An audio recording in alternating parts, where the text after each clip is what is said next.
Hello hello welcome friend students. तो आप सभी का जो है विद्या मंदिर क्लासेस की तरफ से तरुण रेजा जो है बहुत ज़्यादा बहुत स्वागत करते हैं। तो परमुटेशन कॉम्बिनेशन पे आज हम लोग बात करने जा रहे हैं, ठीक है। तो इसमें जो है बहुत ज़्यादा थ्योरी नहीं है। कुछ हमें जो है यहाँ पे क्वेश्चनों से ही कुछ थ्योरी का आइडिया लगता है कि क्वेश्चन अगर आपको अच्छे से क्लियर होते चले जाएंगे तो थ्योरी उससे बहुत अच्छे से क्लियर हो जाएगी, ठीक है। बहुत ज़्यादा कोई फार्मूले वगैरह नहीं है इसमें। तो स्टार्ट करते हैं परमुटेशन कॉम्बिनेशन से, ठीक है। तो यहाँ पर सबसे पहले जो है फंडामेंटल प्रिंसिपल आप लोगों ने पढ़ा हुआ है कि फंडामेंटल प्रिंसिपल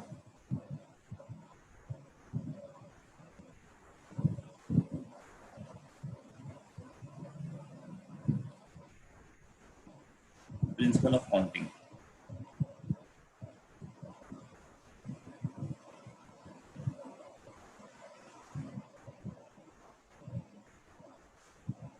तो इसमें हम लोगों को बेसिकली दो रूल आपको बताए गए हैं, ठीक है। तो पहला एक रूल बताया गया था कि आपको जो है एडिशन रूल, ठीक है, और दूसरा रूल बताया गया था मल्टीप्लिकेशन।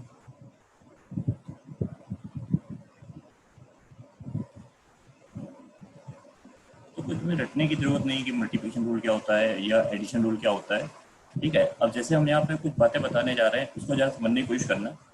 जैसे मान लो हमारे पास एडिशन रूल है, तो इसमें जो आप क्वेश्चन करोगे तो उसमें आपको या का सेंस नजर आएगा, ठीक है। हिंदी के हिसाब से या कह दें या इंग्लिश के हिसाब से और कह सकते हैं। तो ये सेंस जो है आपको नजर आ रहा होगा केसेस के अंदर। तो आपको आइडिया लग जाएगा कि यहाँ पे जो केसेस जो है वो ऐड होंगे, ठीक है।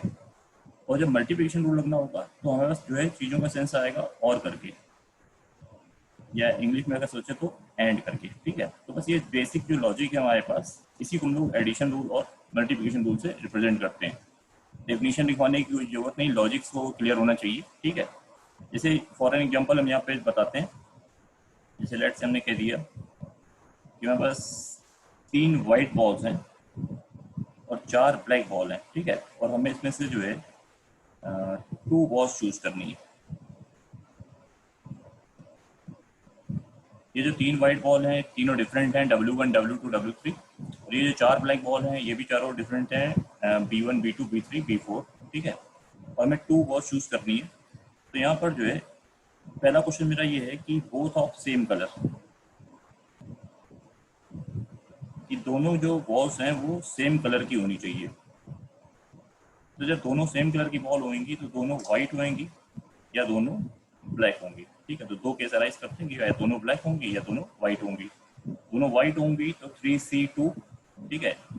या तो ये समझे ना कि या दूसरी दोनों ब्लैक होंगी तो यानी 4C2। दोनों केसेस को तुमने ऐड कर दिया, ठीक है। तो ये हमारा इस क्वेश्चन का आंसर आ गया, ठीक है। तो यहाँ पे चीज़ों में खुद ही जैसे तुम बात को सॉल्व करोगे, बेसिकली चीज़ को देखोगे कि क्या रिक्वायरमेंट है, 2 बॉल निकालनी, दोनों सेम कलर की। तो क्या करेंगे, क्या एक वाइट और एक ब्लैक तो नहीं लेंगे। वो क्या होगा, जैसे मान लीजिए कि बोथ ऑफ डिफरेंट कलर। जैसे मेरा अगला क्वेश्चन है कि बोथ ऑफ डिफरेंट कलर।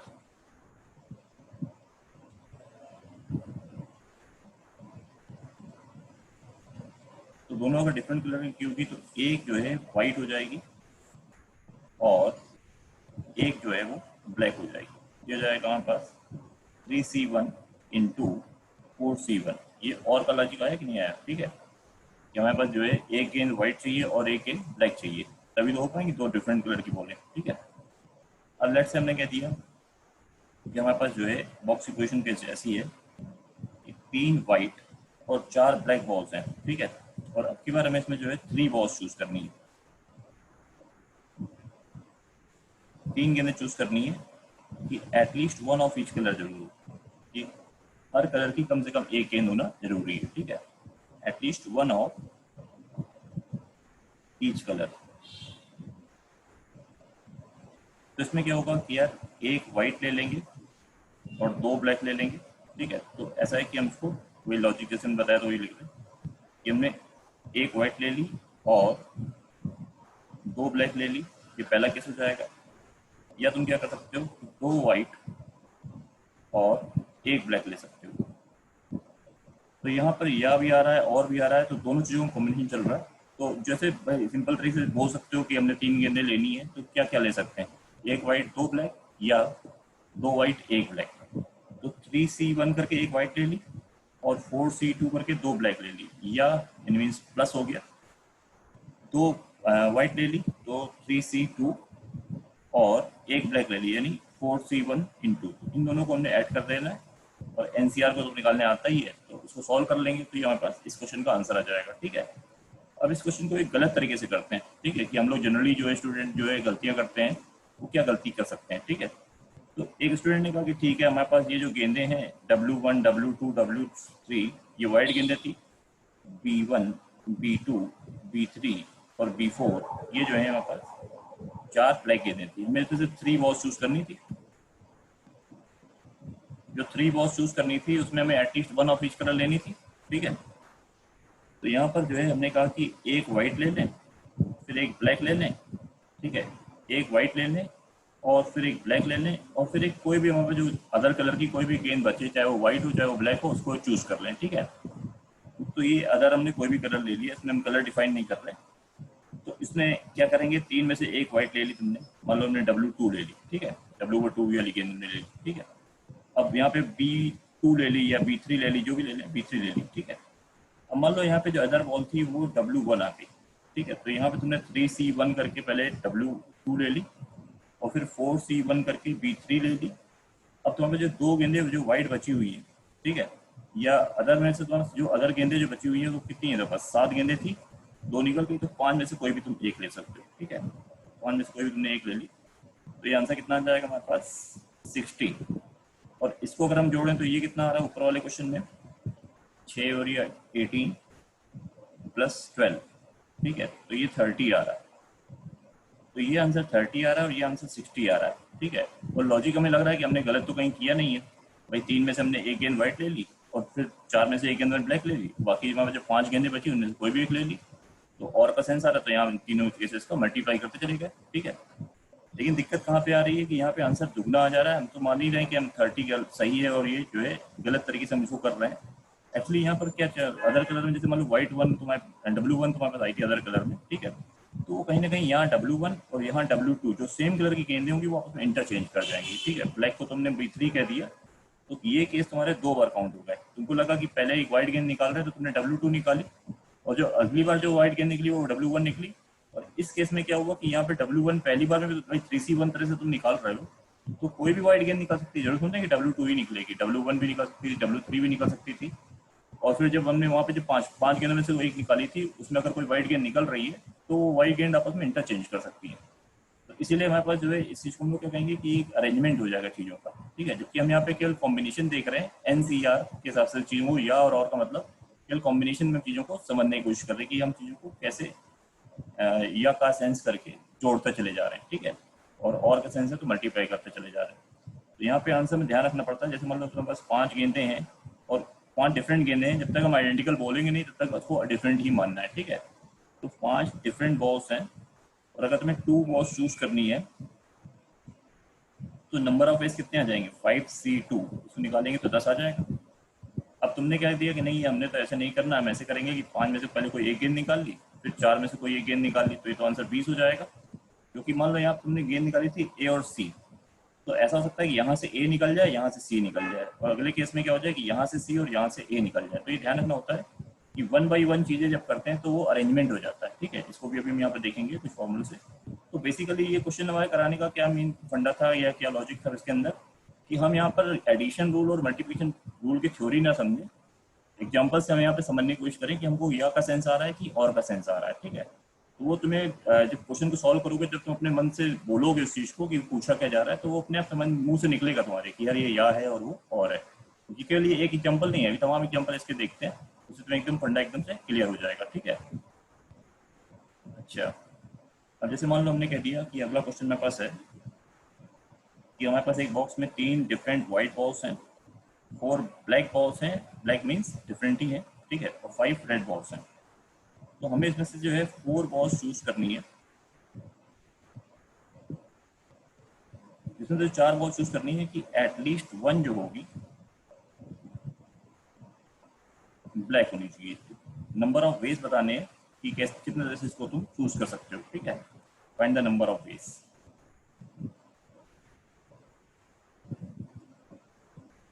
तो ने कहा यार 3 वाइट गेंदे हैं, 4 ब्लैक गेंदे हैं, 5 रेड गेंदे हैं, तो हमें 4 गेंदे लेनी है, एटलीस्ट 1 ब्लैक होनी चाहिए। तो हमारे दिमाग में क्या या और कौन समझ रहे हैं कि कैसे या का सेंस आ रहा है, कैसे और का सेंस आ रहा है, ठीक है। तो हमारे दिमाग में है कि यार एक गेंद जो है ब्लैक ले लें और 3 जो है अदर कलर की कोई भी ले लें। उस अदर कलर में वाइट भी हो सकती हैं और रेड भी हो सकती हैं। 8 गेंदे अदर कलर की हैं, 3 वाइट और 5 रेड, ठीक है। हमारे रिक्वायर कलर जो है हमको ब्लैक लेना जरूरी है, तो हम एक ब्लैक जरूर लेंगे, फिर या तो 2 ब्लैक लेंगे। अगले केस में ऐसा हो सकता है कि 2 ब्लैक ले लें और 2 अदर कलर की कोई भी ले लें, ठीक है, या 3 ब्लैक ले लें और 1 अदर कलर की कोई भी ले लें, ठीक है। या सबसे फाइनल केस क्या हो सकता है कि चारों ब्लैक ले लें, ठीक है।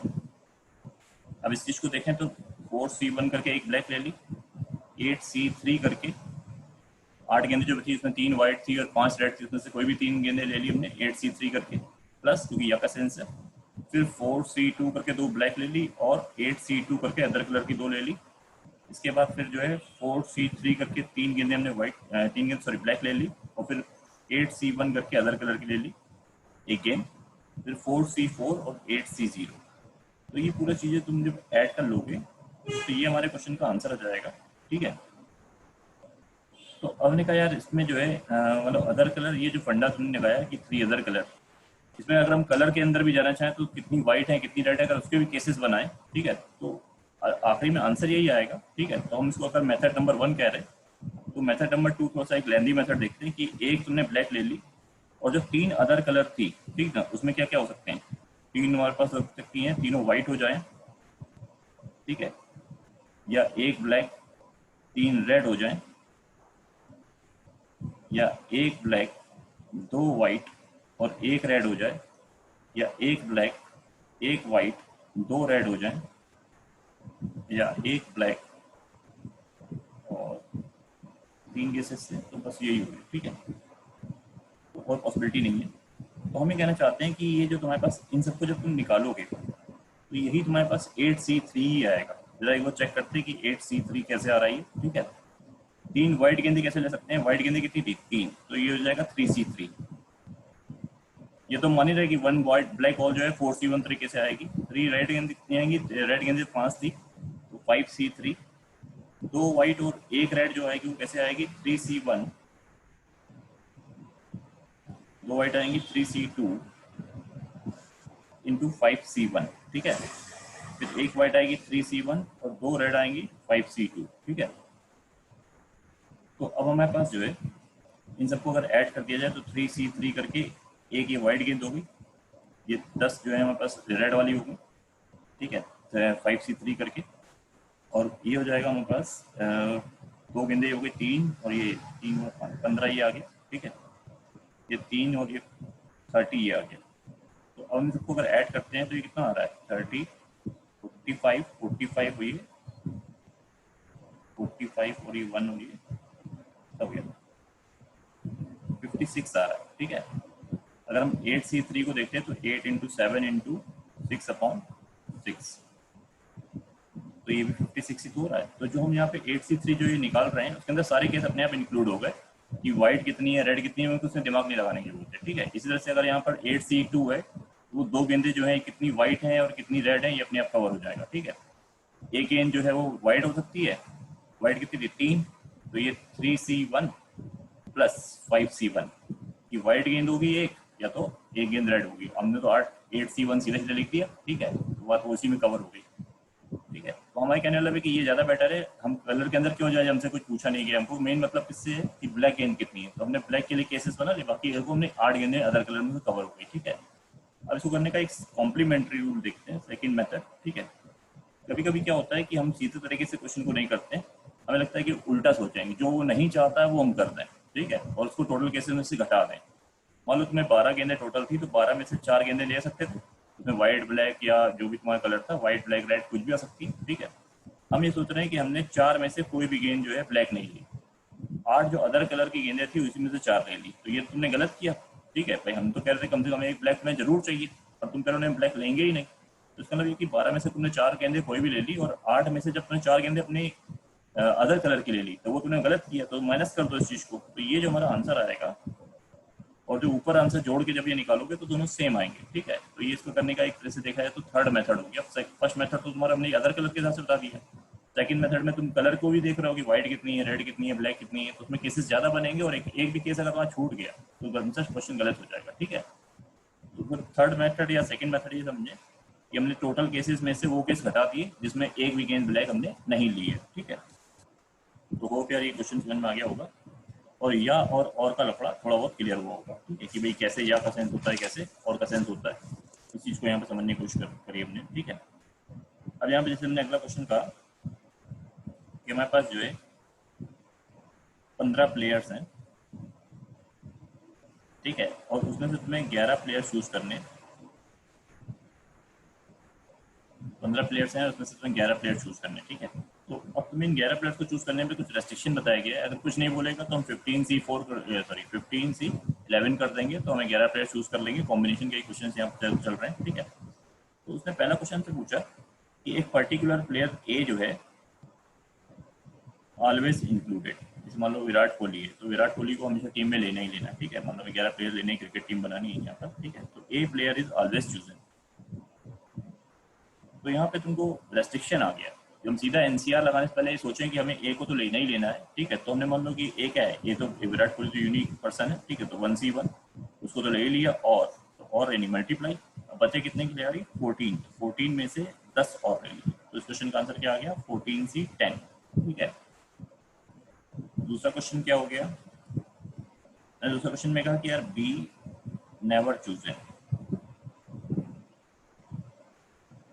बी नेवर चूजन में क्या हो जाएगा कि हमने बी को छोड़ दिया, ठीक है। कोई एक पर्टिकुलर खिलाड़ी है जो नहीं चाहते हैं उसको कि वो ना आए टीम में, तो उसको हमने हटा दिया, ठीक है। अब बचे 14 प्लेयर्स, उसमें से हमने 11 लेने पड़ेंगे क्योंकि यार अभी तक तो कोई लिया नहीं है। पहले वाले में तो एक ले लिया था तो 10 और चाहिए थे, तो कोई लिया नहीं है तो हमें 11 खिलाड़ी और चाहिए होंगे।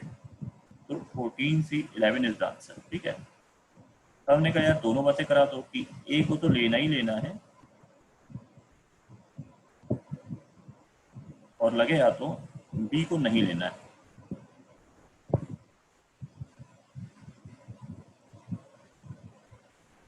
ए को लेना ही लेना है तो ठीक है भैया, ए को ले लिया और चलो बी को छोड़ दिया।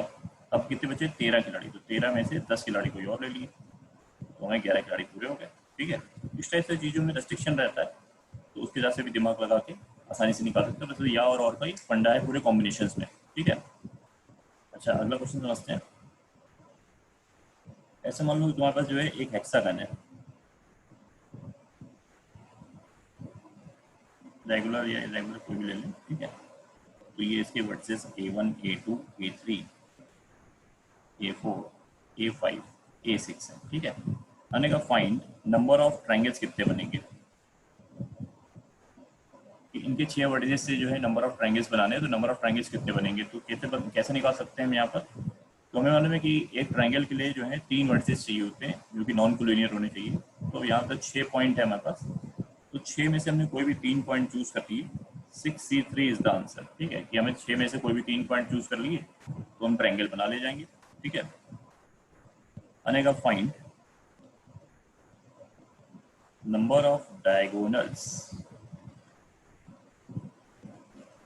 इन हेक्सागन, कि हेक्सागन में जो है कितने नंबर ऑफ डायगोनल्स आएंगे। हम सेम क्वेश्चन में कह रहे हैं कि नहीं अभी तो ट्रायंगल बनाए थे, हम कह रहे हैं कि हेक्सागन की डायगोनल्स कितनी होंगी, ठीक है। तो अब यहाँ पर जो ये हेक्सागन जो इसने बनाया, तो अगर हम यहाँ पे जो इसके 6 वर्टिसेस हैं A1 A2 A3 A4 A5 A6, तो 6 वर्टिसेस में से अगर हम कोई भी 2 वर्टिसेस चूज कर सकते हैं, ठीक है। तो उससे क्या बनेगा, या तो अगर कॉन्जिक्यूटिव वर्टिसेस हो गए तो साइड बन जाएगी, अदरवाइज डायगोनल बन जाएगी। हमने 6 में से कोई भी 2 वर्टिसेस चूज कर लिए, उसमें से नंबर ऑफ साइड्स जो है वो माइनस कर दिए। उससे क्या होगा कि 6C2 - 6, ये जो नंबर ऑफ डायगोनल होंगे वो निकल के आ जाएंगे। कैसे निकाला हमने कि भाई 6 जो हमारे पास जो साइड्स हैं वो भी, तो जब हम 6 में से 2 पॉइंट चूज करेंगे तो उन 2 अगर अगल बगल के पॉइंट आ गए तो उससे क्या होगा कि वो साइड क्रिएट कर देंगी। तो साइड हमें तो लेनी नहीं, हमें तो नंबर ऑफ डायगोनल्स की काउंट करने। तो 6C2 - 6 इज द आंसर, ठीक है। इसको अगर हम जनरलाइज करें कि n साइड का अगर पॉलीगन है, अगर n साइड पॉलीगन है तो इस क्वेश्चन में आंसर क्या जाएगा, nc2 minus n। These are the number of diagonals of n side polygon. कई बार क्या होता है मेंस वगैरह के क्वेश्चन में या बोर्ड लेवल के क्वेश्चंस में वो क्या करते हैं कि हमें नंबर ऑफ डायगोनल्स दे देता है, वो पूछता है कि यार साइड्स की वैल्यू कितनी है, n कितना है, ठीक है, नंबर ऑफ साइड्स कितनी है। तो तुम्हें क्या करना है, nc2 माइनस n की वैल्यू जो भी मतलब 44 उसने दिया है 44 के बराबर कर दिया, तो थोड़ा सिंप्लीफाई कर लोगे तो ये n माइनस 3/2 करके आ जाएगा। अब जिसके भी तुम्हें इसको नंबर ऑफ डायगोनल्स जो दी उससे n की वैल्यू निकालोगे तो कुछ भी पूछ सकते हैं, ठीक है। n देंगे तो हम डायगोनल्स पूछ लेंगे, डायगोनल्स दे देंगे तो n की वैल्यू पूछ लेंगे, n is the number of sides of polygon, ठीक है।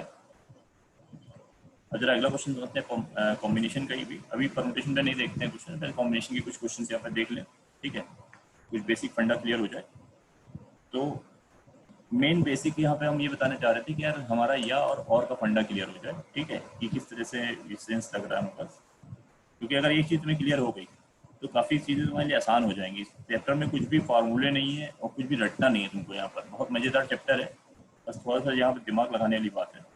आने का 3 पैरेलल लाइन्स हैं, L1 लाइन है, L2 लाइन है और L3 लाइन है, ठीक है, 3 पैरेलल लाइन्स हैं, L1 L2 L3। तुम यहाँ पे कहीं पर भी 5 पॉइंट्स ले सकते हो इस लाइन पर, ठीक है। इसमें तुम 4 पॉइंट्स कहीं भी ले सकते हो, इसमें तुम 3 पॉइंट्स कहीं भी ले सकते हो। ऐसा दिया गया है कि हमारे पास ये टोटल 12 पॉइंट्स हैं, 5 पॉइंट जो है L1 पे लाई कर रहे हैं, 4 पॉइंट जो है वो L2 पे लाई कर रहे हैं और 3 पॉइंट जो है वो L3 पे लाई कर रहे हैं, ठीक है। अब तुम्हें करना ये है यहाँ पर कि पहला क्वेश्चन ये कह रहे हैं कि फाइंड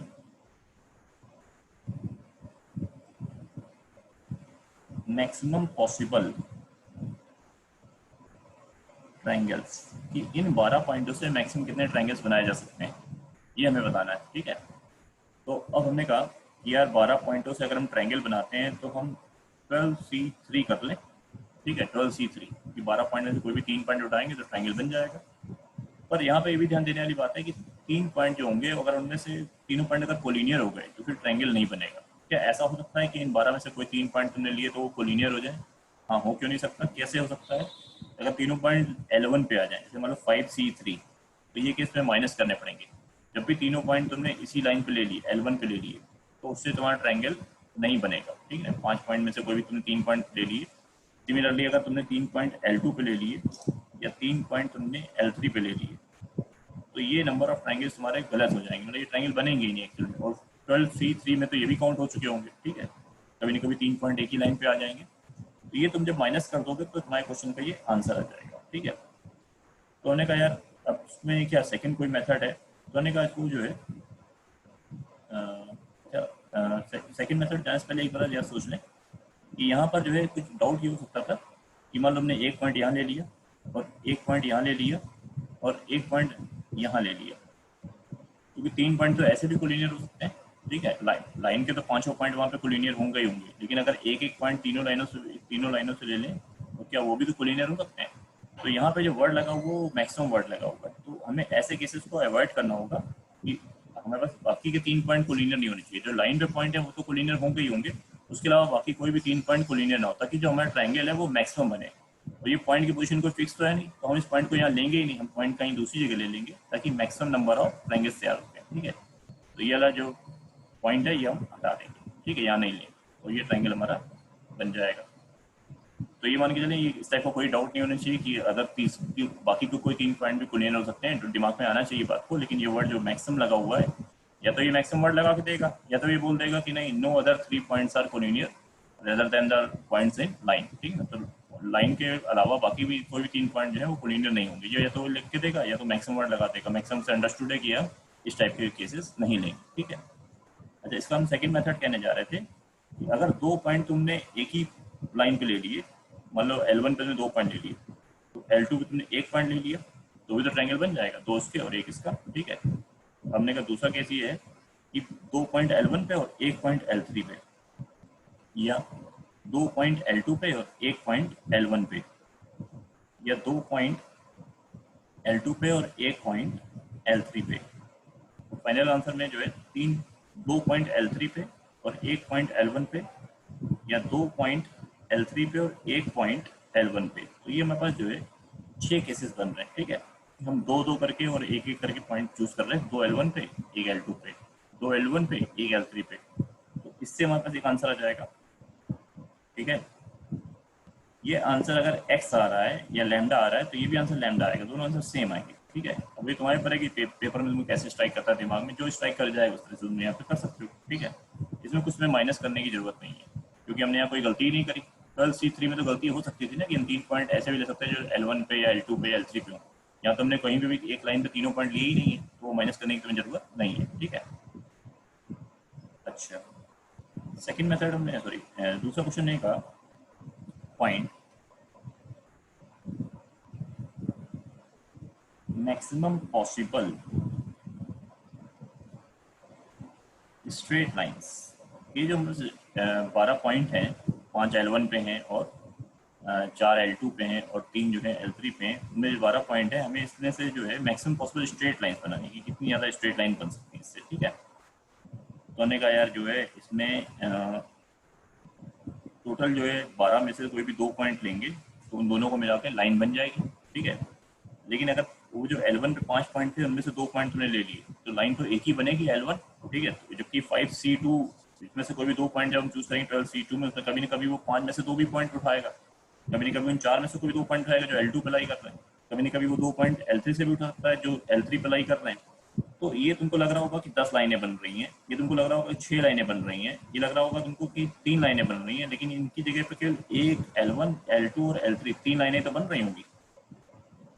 ठीक है, तो कहने का मतलब ये है कि हम यहाँ पे 5C2 4C2 और 3C2 को माइनस कर देंगे और उनकी जगह पे L1 L2 L3 यानी 3 लाइनों को ऐड कर लेंगे। तो ये हमारे पास जो है इस क्वेश्चन का आंसर हो जाएगा 12C2 minus 5C2 minus 4C2 minus 3C2 plus 3। ठीक है, क्योंकि हमें यहाँ पर जो है कोई ये तो बोला नहीं कि न्यू न्यू लाइन्स बनाओ, मैक्सिमम पॉसिबल लाइन्स बनानी, जितनी भी लाइनें बन सकती हैं उसमें L1 L2 L3 भी इंक्लूड है। ठीक है, इसी को करने का एक सेकंड मेथड हम देख सकते थे कि नहीं, हम 2 पॉइंट एक साथ नहीं देंगे, हम चूज करेंगे कि एक पॉइंट L1 पे, एक पॉइंट L2 पे, एक पॉइंट L1 पे, एक पॉइंट L3 पे, एक पॉइंट L2 पे, एक पॉइंट L3 पे, 1 बाई 1 खरीदते हैं। तो हमने कहा एक पॉइंट L1 पे ले लिया और एक पॉइंट L2 पे ले लिया, या एक पॉइंट L1 पे और एक पॉइंट L3 पे, अगली बार एक पॉइंट L2 पे और एक पॉइंट L3 पे, और इसके अलावा अगर हम 2 पॉइंट लेते हैं L1 पे तो लाइन कितनी बनेगी, एक। ठीक है, और एक 2 पॉइंट लेते हैं L2 पे तो भी एक और तो भी एक, L3 पे 2 लेते हैं तो भी एक। ठीक है, तो कहने का मतलब ये 3 तुम्हें अलग से ऐड करना पड़ेगा। तो ये हमारा आंसर, अगर हमारे पास जो है कुछ भी लैम्डा या एक्स आ रहा है तो ये सेम आंसर हो जाएगा लैम्डा या एक्स। तो इसके भी 2 मेथड हो गए करने के। ठीक है, तो देखा है कि कॉम्बिनेशन के क्वेश्चन किस टाइप से जो है वैरायटी ऑफ प्रॉब्लम बन सकती हैं। ठीक है, अब जैसे यहाँ पे जेई में आया हुआ एक क्वेश्चन है कि हमारे पास 10 पॉइंट्स एक स्ट्रेट लाइन में दे रखे हैं, यानी रो में दे रखे हैं। ठीक है, P1 P2 P3 P4 P5 P6 P7 P8 P9 P10, these are the 10 points in a row.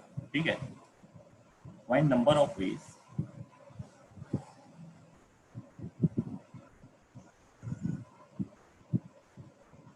to choose 3 points so that no any 2 points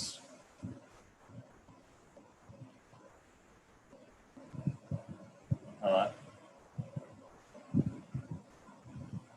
कॉन्जिगेटिव। ठीक है, कि कोई भी 2 पॉइंट जो है एक लाइन में नहीं होने चाहिए, 2 पॉइंट कॉन्जिगेटिव ना हो। ठीक है, no any 2 points are conjugative. तो अब यहाँ पर जो है सबसे पहले ये सोच लो कि अगर हम 10 पॉइंट में से कोई भी 3 पॉइंट चूज करें तो टोटल वेज कितने आएंगे। मैंने कहा टोटल वेज आ जाएंगे 10C3, तो सॉल्व कर लोगे तो यार 120 आ जाता है। ठीक है, अब हमने कहा कि यार हम चाहते हैं कि कोई भी 2 पॉइंट अगल बगल ना हो, कॉन्जिगेटिव ना हो, और लेने 3 पॉइंट हमको नहीं है। ठीक है, तो अब हम इसमें टोटल में से ये माइनस कर देंगे व्हेन ऑल 3 पॉइंट्स कॉन्जिगेटिव। कहीं ना कहीं तीनों पॉइंट भी तो कॉन्जिगेटिव आ सकते हैं।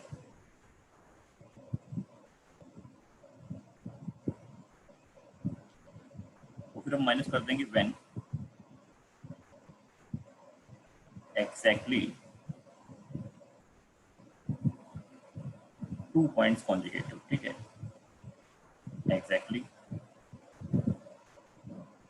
2 पॉइंट कॉन्जुगेटिव। तो अगर हम ये दो केस माइनस कर देते हैं तो हमें पास कभी भी 2 पॉइंट कॉन्जुगेटिव वाले केस नहीं बचेंगे, ठीक है। तो ये वर्ड एग्जैक्टली लिखा हुआ है, एमओपी भी एग्जैक्टली समझे, ऊपर भी 3 एग्जैक्टली पॉइंट वाला है और नीचे एग्जैक्टली 2 पॉइंट वाला है। एग्जैक्टली 3 पॉइंट जब कॉन्जुगेटिव होंगे तो कौन कौन से केस बनेंगे? P1 P2 P3, P2 P3 P4, आगे जाते जाते P7 P8 P9, सबसे लास्ट में P8 P9 P10। तो ये हमारे पास 8 केस हैं जिसमें 3 जो पॉइंट हैं वो लगातार एक के बाद एक आ जाएंगे, कॉन्जुगेटिव पॉइंट हो जाएंगे, ठीक है। तो ये हमें 8 हटाना पड़ेगा इन 120 में से। अब जो दूसरा केस है इसमें 2 पॉइंट जो कॉन्जुगेटिव वाला केस है, 2 पॉइंट कॉन्जुगेटिव कौन कौन सकते हैं? P1 P2 P2 P3 P7 P8 P8 P9 और आखिरी में P9 P10। ये कितने केस हैं? 9 केस हैं, ठीक है। अच्छा, इसमें से 2 केस जो हैं कॉर्नर वाले हम यहाँ पे ग्रीन रंग से कर दे रहे हैं, P1 P2 P9 P10। इसको जरा समझते हैं। अब देखो बहुत लोग क्या करते हैं, ये जल्दबाजी में क्या कर दिया कि यार 120 में से 8 ये घटा दिए, 9 ये घटा दिए। तो यार लेने हमको 3 पॉइंट है, ये तो केस है कि जब एग्जैक्टली 2 पॉइंट कॉन्जुगेटिव है, तीसरा पॉइंट तो लेना है ना। बस वो तीसरा पॉइंट कॉन्जुगेटिव नहीं होगा, तीनों एक साथ नहीं होंगे, थोड़ा गैप करके आगे की ओर आएगा, ठीक है। तो कहने का मतलब ये है कि जब हम इसमें से 120 में से ये 120 है उसमें से 8 केस तो ये माइनस कर देंगे जिसमें 3 पॉइंट कॉन्जुगेटिव होंगे, माइनस। अब यहाँ पे तुमको थोड़ा सा दिमाग लगाना पड़ेगा कि ऐसे कितने केस बन रहे हैं, ऐसे कितने वेज हैं, ऐसे कितने तरीके हैं जिसमें एग्जैक्टली 2 पॉइंट कॉन्जुगेटिव है, तीसरा पॉइंट दूर है, ठीक है। तो यहाँ पर जो है बात को समझने की कोशिश करते हैं कि हमारे पास जो है, अगर तुमने मान लो जो 10 पॉइंट थे उसमें तुमने P1 P2 को जो है पेयर वाइज जो है कॉन्जुगेटिव पॉइंट ले लिया।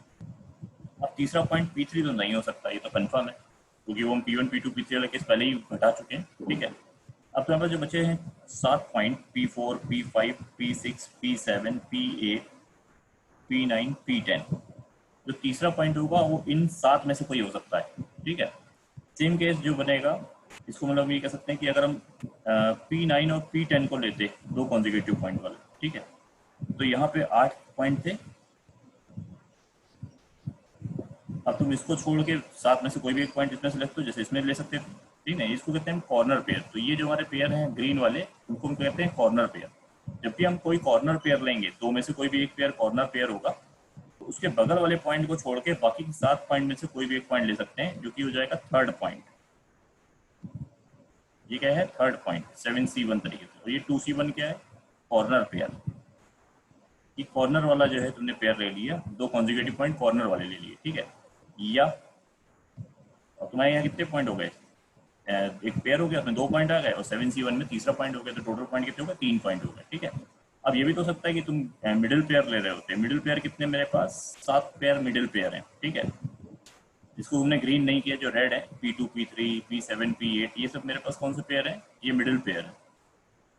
यानी 2 कॉन्जुगेटिव पॉइंट अगर मिडिल वाले हो गए कॉर्नर को छोड़ के, तो अब जैसे मान लो इसको हम ऐसे समझें कि P1 P2 P3 P4 P5 P6 P7 P8 P9 P10, तुमने ये वाला पेयर ले लिया, तो उसके अगल बगल के दोनों पॉइंट नहीं ले सकते हैं, नहीं तो 3 कॉन्जुगेटिव पॉइंट हो जाएंगे। बचे कितने पॉइंट? अब मिला के 6। तो उसके जो थर्ड पॉइंट लोगे वो 6C1 तरीके से चूज किया जा सकता है। ये कौन सा पॉइंट है? थर्ड पॉइंट, ठीक है। तो अब ये हमारे पास जो हमने इतना बड़ा जो ये लिखा हुआ है 2C1 × 7C1 + 7C1 × 6C1, ये क्या है? जब हमें एग्जैक्टली 2 पॉइंट कॉन्जुगेटिव होंगे, तो हमें ये भी नहीं चाहिए, ठीक है। तो 120 - 8 माइनस, अब ये जो भी आ जाएगा 14 और ये 42 इन 56, 120 - 8 - 56, तो 120 - 64, यानी 56 इज द आंसर, ठीक है। अच्छा, इस क्वेश्चन को हम लोग आगे भी देखेंगे जब हम लोग यहाँ पे कुछ आगे की थ्योरम को और पढ़ेंगे, मल्टीनोमल थ्योरम वगैरह आगे की बातें हैं, ठीक है। लेकिन अभी फिलहाल हमारा क्या है कि बिल्कुल हम जो स्टार्टिंग पोजीशन में सीख सकते थे, किसी ये अच्छा आया हुआ क्वेश्चन है जेई का, ठीक है, और इसी कॉन्सेप्ट पे बेस्ड होकर कई क्वेश्चन बन भी सकते हैं और नए नए, ठीक है। तो इसको एक बार दोबारा से अपने आप देख लेंगे, ओके, अच्छे से समझ में आ गया होगा सभी को। अच्छा, अब मान लो हम इस क्वेश्चन को थोड़ा सा चेंज करते हैं। हमने सोचा कि यार जो है कुछ नया सोचा जाए। तो अब हमने यहाँ पे 10 पॉइंट जो है सर्किल पे ले लिए, ठीक है। इस पे भी कई बार क्वेश्चन आ चुका है, P1 P2 P3। सर्किल का अंदर ये ना समझे कि हम सर्कुलर परमुटेशन पढ़ाने जा रहे हैं, ऐसा कुछ भी नहीं है, ठीक है। अभी तो हमने परमुटेशन स्टार्ट ही नहीं किया, तो फिर कॉम्बिनेशन करने के तरीके से देख रहे हैं कि डिफरेंट टाइप ऑफ ऐसे क्वेश्चन बनाए जा सकते हैं, ठीक है। अब सेम क्वेश्चन यहाँ पे है कि हमारे 10 पॉइंट एक सर्किल पे है और हमें 3 पॉइंट चूज करने हैं, और कॉन्सेप्ट पूछा यही गया है कि हमें कोई भी 2 पॉइंट कॉन्जिगेटिव ना हो, ठीक है, कोई भी 2 पॉइंट कॉन्जिगेटिव ना हो। तो टोटल वेज मेरे पास कितने बनेंगे,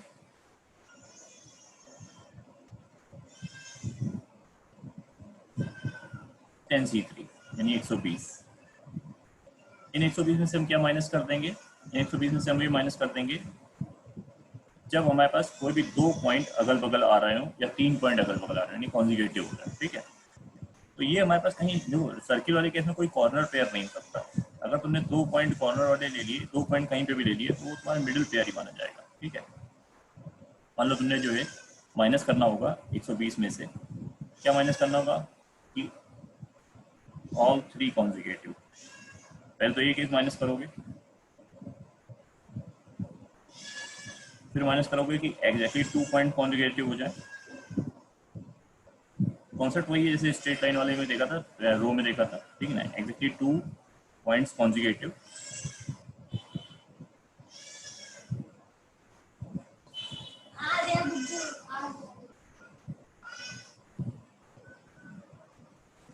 तो 120 माइनस, अब 3 कॉन्जिगेटिव वाले पॉइंट कौन कौन से होंगे, ये बहुत आसानी से चेक कर सकते हो, P1 P2 P3, P2 P3 P4, और जाते जाते आखिर में P8 P9 P10 P9 P10 P1, ठीक है। तो P10 के बाद P1 भी आ जाएगा क्योंकि सर्कुलर शेप है, तो आखिर में P10 P9 sorry P1 P2।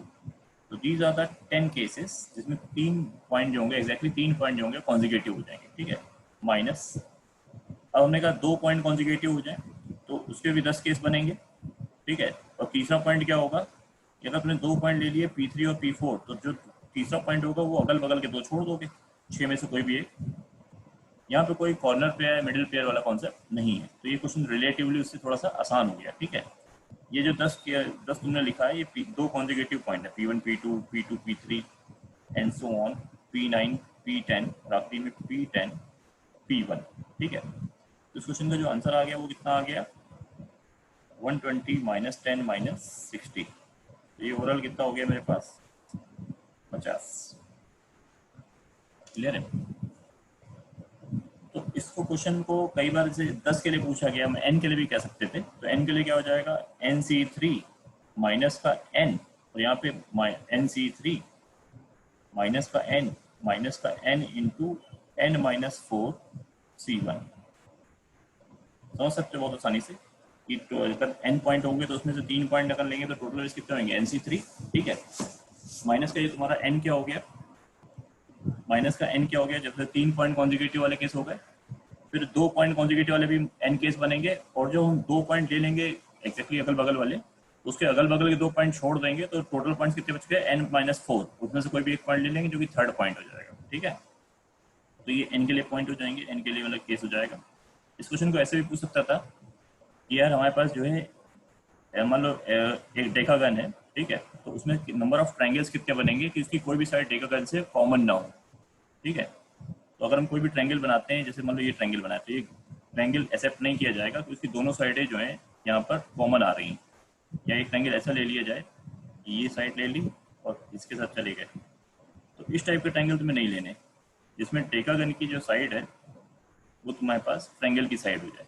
तो ऐसे ट्रायंगल को अगर हम हटा दें तो हमें पूछा गया कि ऐसे कितने ट्रायंगल बनेंगे जिसकी साइड जो है डेकागन की साइड से कॉमन ना हो, ठीक है। तो इस क्वेश्चन का आंसर सेम वही आएगा जो अभी तुमने, तो तरीका भी बिल्कुल यही रहेगा, सेम आंसर आएगा 50, ठीक है। क्यों, क्योंकि पूछने का तरीका उसने चेंज कर दिया पर कॉन्सेप्ट तो वही चल रहा है ना। क्योंकि अगर हम जब यहाँ कोई ट्रायंगल की एक साइड कॉमन होगी तो 2 पॉइंट उसके जो हो गए क्या हो गए, कॉन्जिगेटिव हो गए। 10 में से 2 पॉइंट कॉन्जिगेटिव हो गए तो एक साइड कॉमन आएगी। 10 में से अगर तीनों पॉइंट कॉन्जिगेटिव हो जाएंगे, 3 में से तीनों पॉइंट अगर कॉन्जिगेटिव बन गए तो ये 2 साइडें कॉमन दे देगा। तो क्वेश्चन की लैंग्वेज अलग हो गई है लेकिन क्वेश्चन वही है, ठीक है। तो ये ध्यान रखें कि इस क्वेश्चन को कई तरीके से पूछा जा सकता है, ठीक है।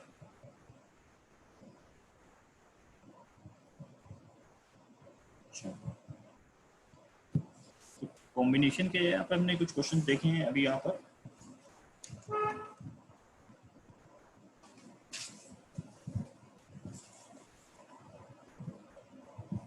थोड़ा सा बात करते हैं अरेंजमेंट की, ठीक है।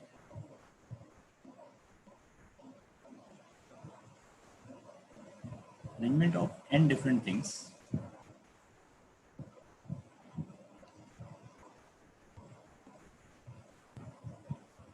इन ए रो।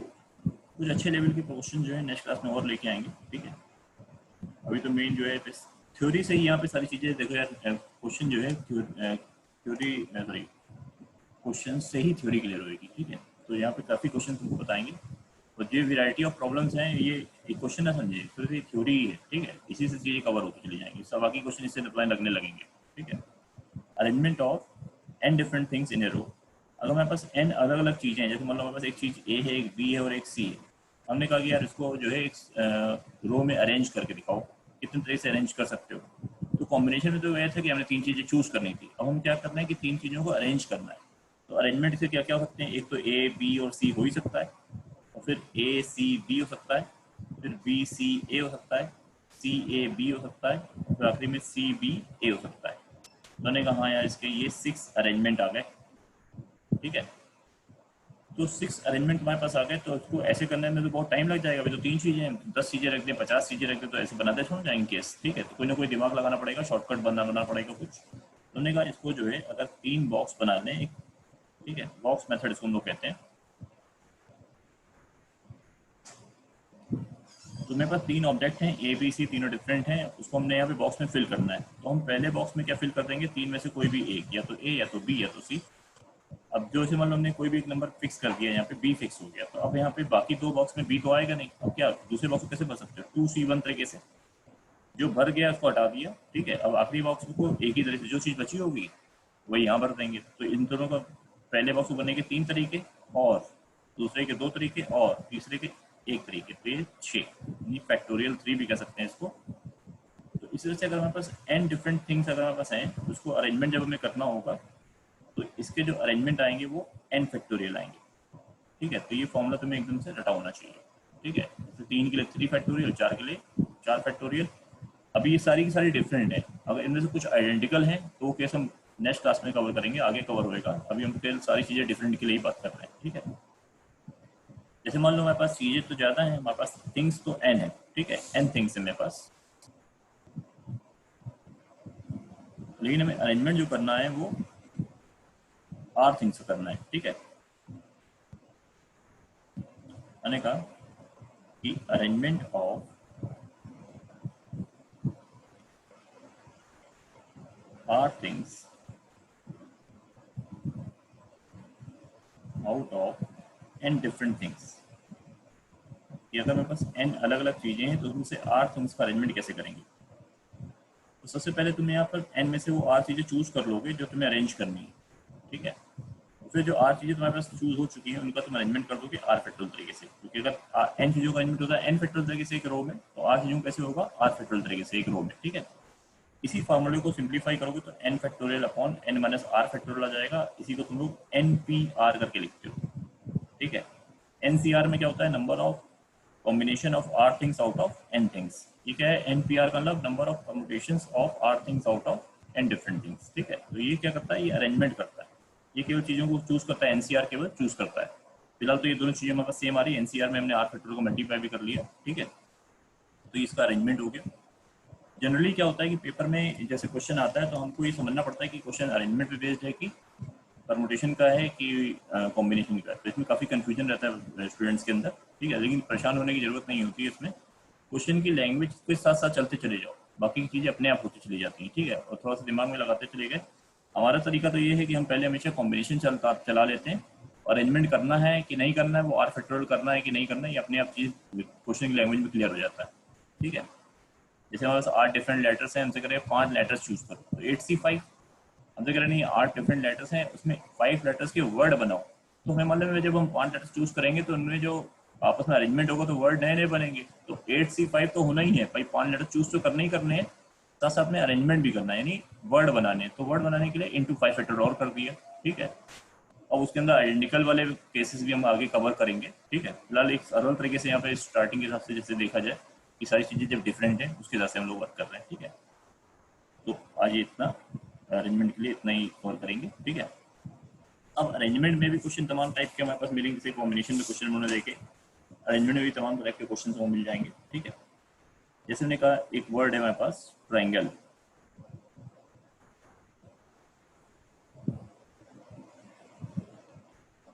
तो इसमें 8 लेटर्स जो हैं अलग अलग हैं सारे के सारे, ठीक है। तो मेरा पहला क्वेश्चन है इससे 8 लेटर्स के कितने वर्ड बनेंगे। तो यार 8 लेटर्स के जो वर्ड बनाने होंगे ट्राइंगल में, जो हमारे पास 8 लेटर्स हैं उनमें से कोई भी 2 आइडेंटिकल नहीं है, वो सब अलग अलग हैं। हमने जानवर कैसा किस लिए है कि भी डिफरेंट वाली चीज़ें कवर हों, ठीक है।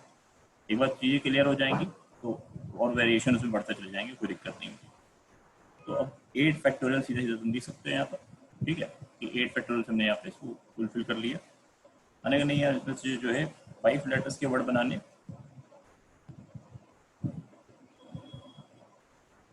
नहीं यार 5 लेटर्स के वर्ड बनाने, 5 लेटर्स के वर्ड बनाने के लिए पहले 8 में से 5 लेटर चूज कर लिए, फिर उनका अरेंजमेंट कर दिया 5 फैक्टोरियल तरीके से, ये आंसर आ गया, ठीक है। इसको बॉक्स मेथड से भी कर सकते थे, मैंने 5 बॉक्स बना लिए क्योंकि हमें 5 लेटर्स का वर्ड बनाना है। मेरे पास 8 डिफरेंट ऑब्जेक्ट हैं जिसको हमें 5 बॉक्सों में भरना है, 5 बॉक्स में इसको फिल करना है।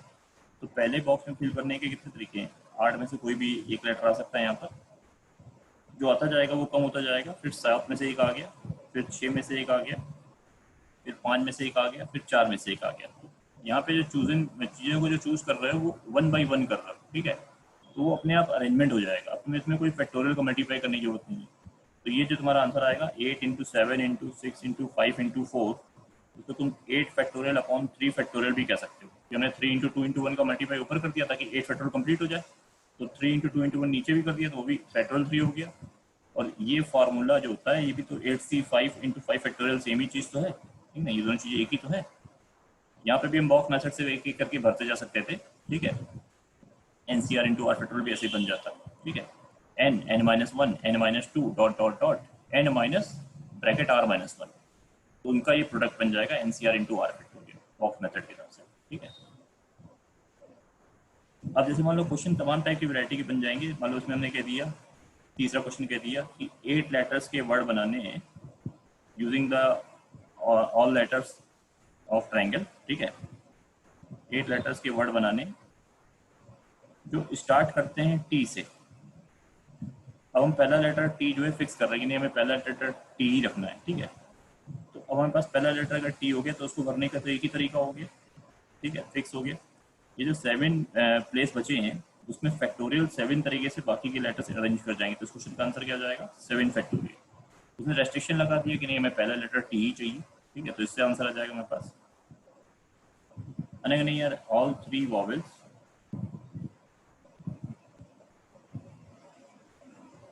टुगेदर। तो यहाँ पे जो 3 वॉवेल है मेरे पास, वॉवेल्स कौन कौन से हैं इसमें, एक ए है, एक ई है और एक आई है, ठीक है, आई ए और ई। कह रहे यार ये एक ही साथ रहे हमेशा, ठीक है। तो टोटल चीज़ें जो मेरे पास 8 हैं उसमें 5 कंसोनेंट टी आर और एन जी और एल है, ठीक है। तो और बाकी 3 वोवेल है हमारे पास। कह रहे कि ये हमारे पास 8 लेटर्स के वर्ड बनाने हैं यहाँ पर, ठीक है, 8 लेटर्स के वर्ड बनाने हैं जिसमें ये तीनों वोवेल एक साथ हैं। तो हमने कहा भाई 5 कंसोनेंट हो गए और एक हमारे पास ये बॉक्स हो गया, इसको हम एक ऑब्जेक्ट मान लेते हैं, ठीक है। तो टोटल चीज़ें कितनी हो गई, 6 ऑब्जेक्ट हो गए टोटल, टोटल ऑब्जेक्ट में बस हो गए 6। तो वॉवेल जो कि मैं एक साथ रखने, तुमने इसको 1 ऑब्जेक्ट मान लिया, तो ये 6 ऑब्जेक्ट हो गए। तो अब इन 6 ऑब्जेक्ट को कैसे अरेंज कर सकते हो, 6 फैक्टोरियल, ठीक है। अब कहीं ना कहीं ये 6 ऑब्जेक्ट में एक ऑब्जेक्ट ये जो ए आई और ई वाला है, ठीक है, इसमें 3 ये जो वोवेल आ रहे हैं वो भी आपस में इंटरचेंज करेंगे, क्योंकि और का सेंस है कि इसके एक इंटरचेंज करने से वर्ड 6 टाइम्स बन जाएंगे, तो इंटू फैक्टोरियल 3 करना पड़ेगा, ये 6 है, ठीक है। कहने का मतलब है एक कंसोनेंट यहाँ है, एक कंसोनेंट यहाँ है, एक कंसोनेंट यहाँ है और एक ही डब्बा है, ठीक है। ये 5 कंसोनेंट हो गए और इस बॉक्स में 3 वोवेल है, अगर ये अपनी पोजीशन ना चेंज करें और ये अपनी पोजीशन चेंज कर दे तो एक नया वर्ड बन जाएगा। ठीक है, तुम्हें लग रहा था ये एक हमने 8 लेटर का वर्ड लिखा हुआ है, अब एक चेंज करने से दूसरा वर्ड बन गया, तो ये टोटल जो चेंजेस करेंगे वो कितने करेंगे, फैक्टोरियल 3 यानी 6। तो एक वर्ड के 6 टाइम्स वर्ड बनते चले जाएंगे, तो 6 factorial into 6 is the answer. क्योंकि हम वैसे बना रहे हैं 6 फैक्टोरियल, उनमें से एक ही पर्टिकुलर एग्जांपल है कि एक ये वर्ड है, इस वर्ड में हमने जब इसको चेंज कर रहे हैं वॉवेल्स वाले डब्बे में, ठीक है, इसको हमने एक ऑब्जेक्ट मान लिया, उससे 6 वर्ड बन जा रहे हैं, ठीक है, C1 C2 C3, तो ये 6 को मल्टीप्लाई करा देगा उसी वर्ड में। ठीक है, तो अब हमें टोटल वैसे कितने बनते थे, 6 फैक्टोरियल, और 3 फैक्टोरियल को मल्टीप्लाई और हो गया। तो इस तरह से हमारे पास जो है टोटल हमारे वर्ड आ गया, इसमें वॉवेल तीनों के तीनों वॉवेल एक साथ हैं। ठीक है, वो कहते नहीं है नॉट ऑल 3 वॉवेल्स टुगेदर।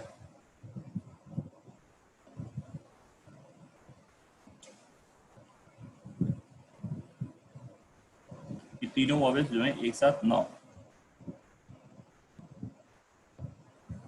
तो ये कितना हो जाएगा, 8 फैक्टोरियल तो टोटल था, माइनस तो ये तुमने ऊपर जो निकाला 6 फैक्टोरियल 3 फैक्टोरियल, ये तीनों के तीनों वॉवेल एक साथ ना है, दो आ सकते हैं, ठीक है, लेकिन तीनों एक साथ ना है। तो तीनों वॉवेल जो एक साथ वाला केस है उसको इसमें टोटल में से माइनस कर दिए। तो ये कभी कह सकता है नो एनी 2 वॉवेल्स टुगेदर।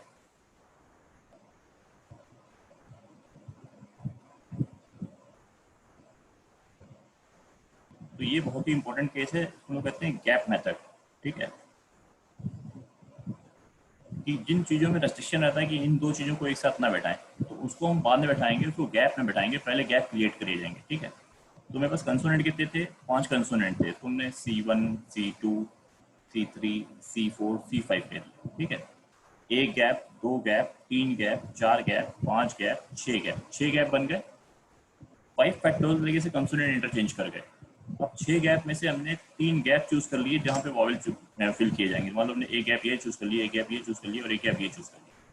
जब भी वॉवेल गैप में आएगा तो उसके अगल बगल तो कंसोनेंट होंगे, अगर यहाँ पे भी वॉवेल आ रहा है तो उसके बगल में कंसोनेंट है, अगर आगे तो कोई है ही नहीं, कुछ भी नहीं है, वर्ड वहाँ खत्म हो गया। तो 6C3 इंटू फैक्टोरियल 3, क्योंकि जो 3 वॉवेल हैं वो भी तो डिफरेंट है, वो भी तो आपस में इंटरचेंज करेंगे, उनकी प्लेस तुमने फिक्स कर दी कि हाँ यहाँ यहाँ यहाँ आएंगे। ठीक है ना, 6C3 करके इंटू फैक्टोरियल 3 और कर दिया ताकि वो इंटरचेंज भी कर सकें। This is the answer. ठीक है, 6C3 इंटू 3 फैक्टोरियल।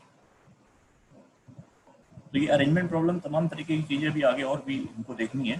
ठीक है, जैसे मान लो हमने एक अगला क्वेश्चन कहा कि 5 बॉयज़ हैं वो 5 गर्ल्स हैं, इनको हमने अरेंज करना है एक रो में। तो इसमें तमाम तरह के क्वेश्चन आ गए। हमने कहा पहला क्वेश्चन है कि ऑल द 5 बॉयज़ जो हैं उनको एक साथ रखना है।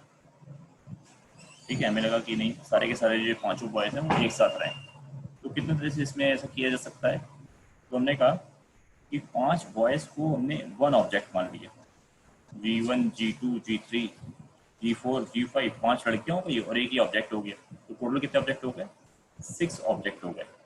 तो 6 ऑब्जेक्ट का एक रो में अरेंजमेंट कैसे करेंगे, 6 फैक्टोरियल तरीके से।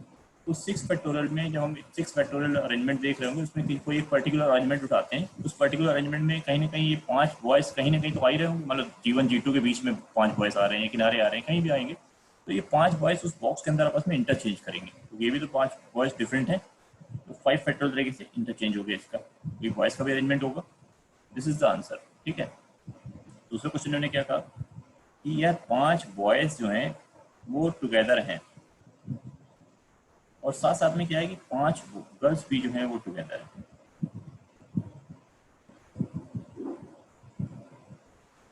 ये बॉयज़ भी टुगेदर हैं और गर्ल्स भी टुगेदर हैं, तो हमने 5 बॉयज़ का एक डब्बा बना लिया, एक ऑब्जेक्ट ये हो गया, और 5 गर्ल्स का एक ऑब्जेक्ट ये हो गया, 2 बॉक्स हो गए, तो इनका अरेंजमेंट होगा 2 फैक्टोरियल तरीके से।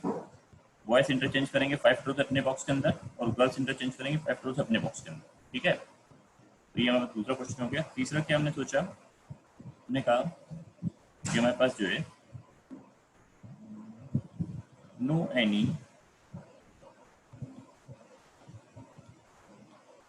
2 बॉयज़ टुगेदर, कोई भी 2 बॉय जो अगल बगल ना बैठे, तो हमने सोचा कि ठीक है इसको तो यार गैप में बिठाया जाएगा। ठीक है, एक गर्ल यहाँ बैठ गई, दूसरी गर्ल यहाँ बैठ गई, तीसरी चौथी, ये 5 गर्ल्स हो गई, गैप 1 2 3 4 5 6, तो ये 6 गैप क्रिएट हो गए, ठीक है। तो हमें दिखाना क्या है कि यार कोई भी जो बॉयज एक साथ में बैठे तो बॉयज को गैप में बैठाएंगे। पहले गर्ल्स बैठ गई 5 फैक्टोरियल तरीके से, ये गर्ल्स का अरेंजमेंट हो गया। गर्ल्स का अरेंजमेंट करने के बाद हमारे पास गैप कितने बने, 1 2 3 4 5 6। तो 6 में से कोई भी 5 गैप चूज कर लिए। लेट्स से हमने ये चूज कर लिए, ये चूज कर लिए, ये चूज कर लिए, ये चूज कर लिए, ये चूज कर लिए। 6 में से 5 करने थे, कोई भी 5 कर सकते थे। अब उन 5 जगहों पे बॉयज इंटरचेंज करेंगे 5 फैक्टोरियल तरीके से। तो ये ओवरऑल आंसर आ जाएगा मेरे पास, ठीक है। जेई में क्वेश्चन आया था कि यार एग्जैक्टली जो है 4 गर्ल्स टुगेदर आ जाए। इंटीजर टाइप का क्वेश्चन आया था, ठीक है। उसमें मेन कॉन्सेप्ट ये था कि 5 गर्ल्स एक साथ हैं, उसका एक वैल्यू हो गई m, और एग्जैक्टली 4 गर्ल्स अगर एक साथ हैं उसकी वैल्यू हो गई n। तो m और n का रेशियो निकालना था, ठीक है।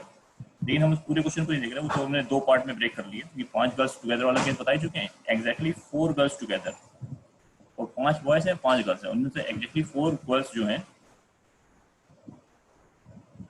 टुगेदर हो जाए। इनको एक 4 लड़कियों को एक साथ बैठना है। कोई पर्टिकुलर 4 लड़कियां नहीं है, कोई भी 4 लड़कियां हो सकती हैं, ठीक है। तो उन्होंने कहा कि हमारे पास जो है सबसे यहाँ पे बॉय को पहले बैठा दिया है, B1 B2 B3 B4 B5।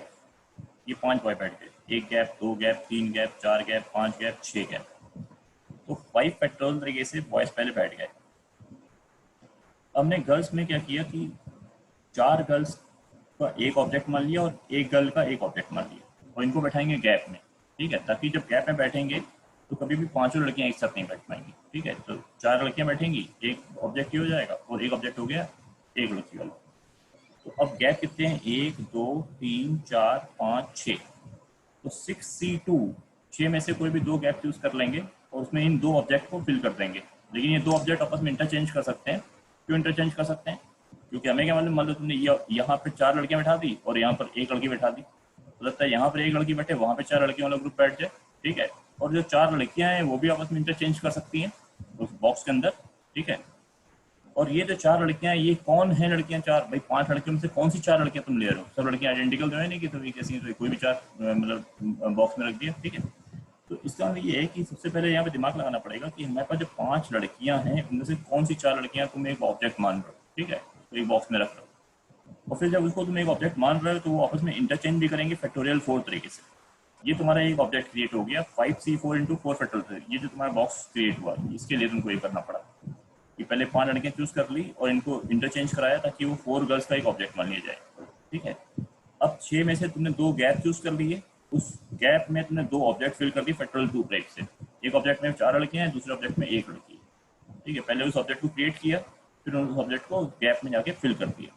तो उस गैप में जो 2 चीजें बच रही हैं, जो मतलब यहाँ पे तुमने गैप में गर्ल्स रखी हैं, वो ऑब्जेक्ट आपस में इंटरचेंज करके फैक्टोरियल 2 ब्रेक से। दिस इज द आंसर, ठीक है। तमाम केस हमें और बनते चले जाएंगे। जब तुम अभी क्वेश्चंस लगाओगे तो और प्रैक्टिस होगी तुम्हारी, और जब तक इसमें अपने आप क्वेश्चन नहीं लगाओगे, हमारे करने से नहीं होगा, तुम्हारे करने से होगा। जब तक अपने आप क्वेश्चन नहीं लगाओगे तब तक मज़ा नहीं आएगा, ठीक है। तो प्रैक्टिस करनी पड़ेगी इसमें तुम्हें।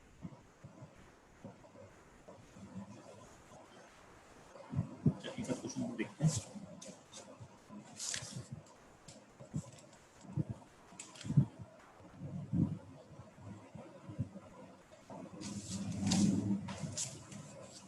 देखने के हमारे पास 5 डिफरेंट फ्लैग्स हैं।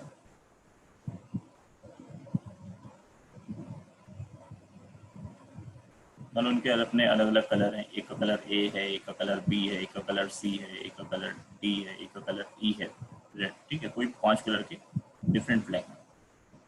तो find number of signals can be made by flags।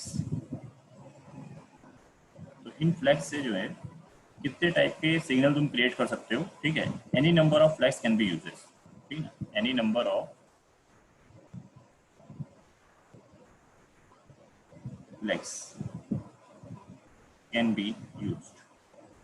यानी तुम चाहो तो एक फ्लैग उठा के सिग्नल दिखा सकते हो, 2 दिखा सकते हो, 3 या 5, ठीक है। कोई 5 टोटल फ्लैग है हमारे पास, ठीक है। तुमने कहा यार इसमें जो है हम एक फ्लैग से ही सिग्नल दिखा सकते हैं 5C1, ठीक है, या 2 फ्लैग उठाएं तो 5C2, अब दो फ्लैग हमारे पास हैं, एक लाल है एक नीला है, तो लाल और नीला हमने ऊपर लाल रख दिया नीचे नीला रख दिया, या ऐसे भी कर सकते हैं कि ऊपर नीला नीचे लाल रख दे। तो ये दो अलग अलग कलर के जो फ्लैग हैं वो आपस में इंटरचेंज करेंगे। 5C2 इंटू 2 फैक्टोरियल, 3 है तो 5C3 इंटू 3 फैक्टोरियल, 4 है तो 5C4 इंटू 4 फैक्टोरियल, 5 फ्लैग है तो 5C5 इंटू 5 फैक्टोरियल। तुमने यहाँ पे भी 1 फैक्टोरियल कर दो तो देखने में अच्छा लगेगा, ठीक है, फॉर्मूला टाइप का लगने लगेगा, ठीक है। 5C1 इंटू 1 फैक्टोरियल, तो इसको थोड़ा सा कैलकुलेट कर लेना जाके, ठीक है, तो आंसर आ जाएगा तुम्हारा ये कि 5 डिफरेंट फ्लैग हैं, उससे तुमने जो है डिफरेंट कितने टाइप के सिग्नल बनाए जा सकते हैं। उसमें ये बोला गया है कि कितने भी फ्लैग तुम यूज़ कर सकते हो, 1 2 3, ठीक है, इस टाइप से। अगर रेस्ट्रिक्शन लगा देता कि नहीं हमें कम से कम 3 लेने, तो कम से कम 3 लेने, तो 5C3 वाला टर्म आ जाता, 5C4 और 5C5 वाला, ये 3 आ जाते।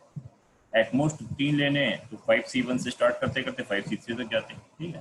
तो जैसा वो लैंग्वेज में कह रहा है, फिलहाल लैंग्वेज क्या कह रहा है हमारे पास, लैंग्वेज कह रहे हैं कितने भी यूज़ कर सकते हो, ठीक है। ठीक है यार, एक क्वेश्चन और देखते हैं। तो आज का ये लास्ट क्वेश्चन रखेंगे, ठीक है।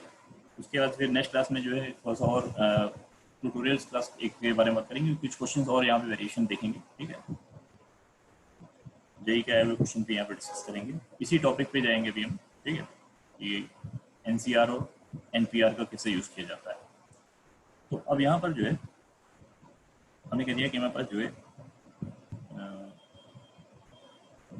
Point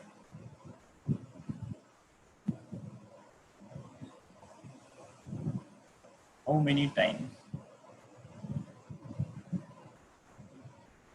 3 appear in a list of number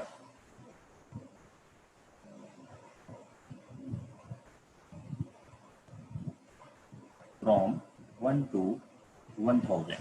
तो एक लिस्ट है जिसमें 1 से लेके 1000 तक के नंबर तुम्हारे पास सारे लिखे हुए हैं, ठीक है। तो उस लिस्ट में तुम्हें बताना है कि 3 कितनी बार अपीयर करेगा। जैसे मान लो पहला नंबर है 001, 002, 003, कहीं कहीं आएगा 133 डॉट डॉट डॉट 333, फिर डॉट डॉट डॉट 998, फिर 999, 1000। These are the 1000 numbers. तो काउंटिंग करनी है कि इस पूरी लिस्ट में हमने 3 कितनी बार आया। जैसे इसमें 3 एक बार आ रहा है, इसमें 3 2 बार आ रहा है, 133 में, 333 में 3 बार आ रहा है, ठीक है। तो हमें 3 कितनी बार आएगा ये गिनना है, ठीक है। तो यहाँ पे हमने कहा कि केस 1 कि 3 हो सकता है कि एक बार आए, मतलब यहाँ पर जो है 1C1 तरीके से 3 आ गया, या 3 जो है मिडिल में आ जाए 3C1, यहाँ 3 आ गया, या ऐसा हो जाए कि 3 जो है 100 वाली प्लेस पे आ जाए, 3 यहाँ पे आ जाए। अब यहाँ पर 0 आ सकता है कि नहीं आ सकता है, 0 आ सकता है, क्योंकि यहाँ पे जो नंबर है वो 1 डिजिट के भी हैं, 2 डिजिट के भी हैं, वो 3 डिजिट के भी हैं, तो हम 0 को रोकेंगे नहीं, ठीक है। यहाँ पे नंबर जरूरी नहीं कि 3 डिजिट का है, 3 प्लेसेस हैं, शुरुआत के 2 प्लेसेस 0 भी हो सकते हैं, ठीक है। तो उन्हें कहा हम 3 तो यहाँ नहीं भरने देंगे, 3 यहाँ पे भी नहीं भरने देंगे, हम मान के चल रहे हैं 3 एक बार केवल अपीयर कर रहा है। तो उसके ये 3 केस 1 के 3 पार्ट हो गए। तो इसमें हो जाएगा 9C1 से कोई भी नंबर आ सकता है 3 को छोड़ के, 9C1 करके 3 को छोड़ के कोई भी नंबर आ सकता है, ठीक है।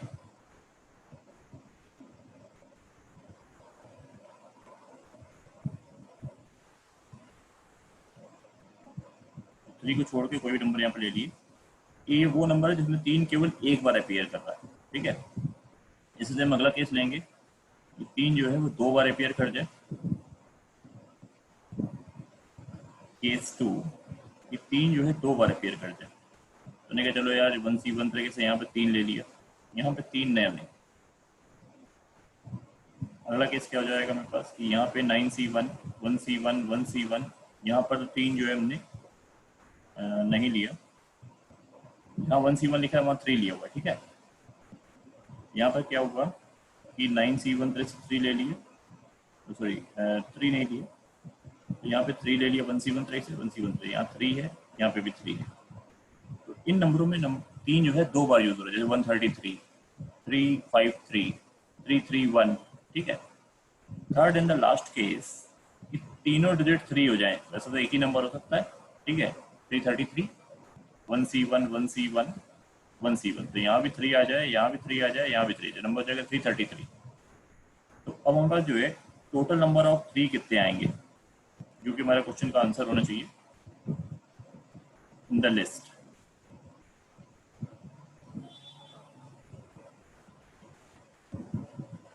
इस लिस्ट में जो है टोटल नंबर ऑफ 3 कितने आएंगे। तो हमने सोचा कि केस 1 में जो मेरे पास नंबर आएंगे 9 इंटू 9 यानी 81, फिर 81, फिर 81।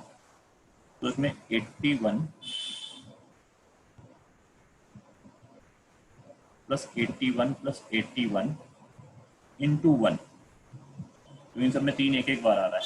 अब ये 9 नंबर हैं, ये 9 नंबर हैं, ये 9 नंबर हैं, तो 9 प्लस 9 प्लस 9, इन सब में जो 3 आ रहा है वो 2 बार आ रहा है। ये एक ही नंबर है लास्ट में, ठीक है, और इसमें 3 जो है वो 3 बार आ रहा है।